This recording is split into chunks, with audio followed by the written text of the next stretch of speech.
Salutations curieux. Commençons par une actualité.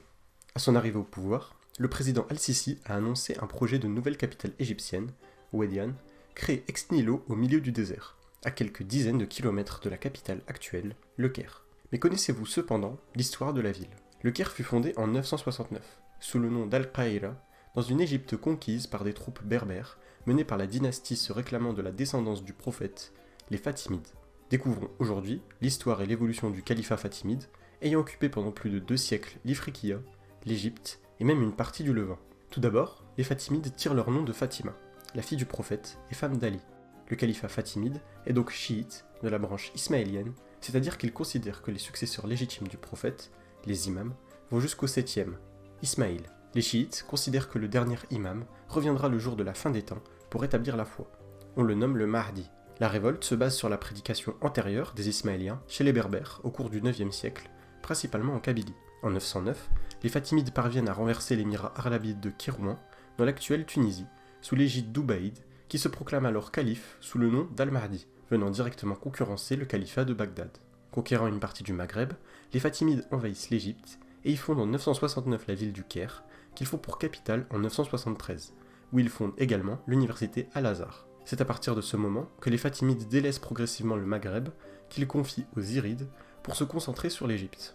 On observe alors, dans un espace géographique proche, l'opposition entre le califat abbasside sunnite de Bagdad et le califat fatimide chiite du Caire. S'ajoute à cela également un troisième califat, le califat omeyyade de Cordoue, fondé par Abdelrahman III en 929 dans la péninsule ibérique. On date l'apogée du califat fatimide lors du long règne du 8e calife au 11e siècle, où l'entité occupait l'Afrique du Nord, la Sicile, l'Égypte, le Hedjaz et le Yémen.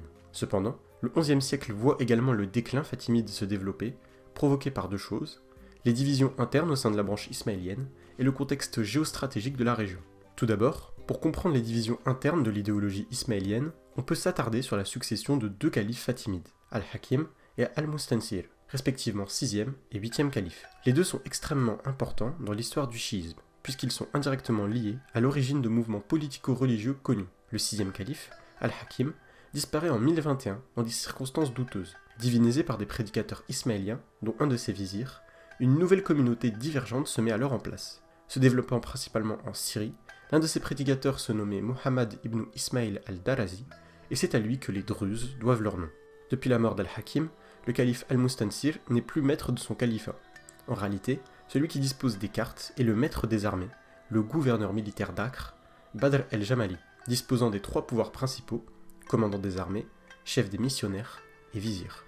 Son fils, Al-Afdal, récupère ses pouvoirs lors de sa mort en 1094. Quelques mois plus tard, le calife fatimide Al-Mustansir meurt. Vient alors la question de la succession. D'un côté, Nizar, fils aîné d'Al-Mustansir, homme respecté par les Ismaéliens et reconnu comme successeur par le feu calife. De l'autre, Al-Musta'ali, frère cadet de Nizar, adolescent, sans réel soutien, mais beau-frère d'Al-Afdal. Celui-ci voit en Al-Musta'ali un calife sur lequel il pourrait exercer sa pleine autorité. Il décide donc de proclamer son beau-frère calife fatimide. Nizar décide de fuir à Alexandrie, où il tente de fomenter une révolte qui échoue. Il est arrêté, battu, puis exécuté. Le fait que Nizar ne fut pas choisi comme calife fatimide successeur créa de nombreuses tensions au sein des prédicateurs ismaéliens. Les partisans d'Al-Musta'ali et de ses successeurs se voyaient affaiblis par le déclin du califat fatimide, tandis que les Nizarites, partisans de Nizar, voyaient eux leur affaire se développer à l'ouest, loin des frontières fatimides. La prédication ismaélienne s'effrite alors dans la fin du XIe siècle et doit se renouveler. Son nouveau maître à penser, réformateur central du chiisme ismaélien, sera Hassan is-Saba. Surnommé le Vieux de la Montagne, il se réfugie en 1090 à la forteresse d'Alamout, qui devient la capitale de la fédération de la secte des Assassins. Le califat fatimide connut également au cours du XIe siècle des difficultés extérieures. Entre 1040 et 1051, les Berbères zirites, ayant perdu précédemment la Sicile, se détachent progressivement du chiisme, en reconnaissant l'autorité du califat sunnite de Bagdad. De plus, le reste du Maghreb fait sécession, comme le prouve l'ascension des Hamamides en 1018. Ces divisions vont pousser les Fatimides à soutenir les invasions arabes hilaliennes. Mais une autre menace, nouvelle au XIe siècle, vient bouleverser tout l'espace du Proche-Orient. La fulgurante expansion des Turcs seljoukides, qui prennent Jérusalem en 1073. Face à leur intolérance, ce que l'on nommera plus tard la croisade va se préparer. Face aux instabilités de la région, les Fatimides parviennent à récupérer Jérusalem en 1098, avant de la perdre face aux Francs en 1099. C'est à ce moment que le gouvernement fatimide ne s'exercera plus qu'au sein de l'espace égyptien. Vers la fin du XIIe siècle, le calife fatimide favorise le développement de la mainmise turque en Égypte, menée par le général Sirkou et son neveu, un certain Saladin. En 1169, le dernier vizir fatimide est fait exécuter par Saladin, et en 1171, à la mort du calife Al-Adid, le califat des Fatimides prend fin, pour laisser place en Égypte à la dynastie de Saladin et de ses successeurs, les Ayyoubides.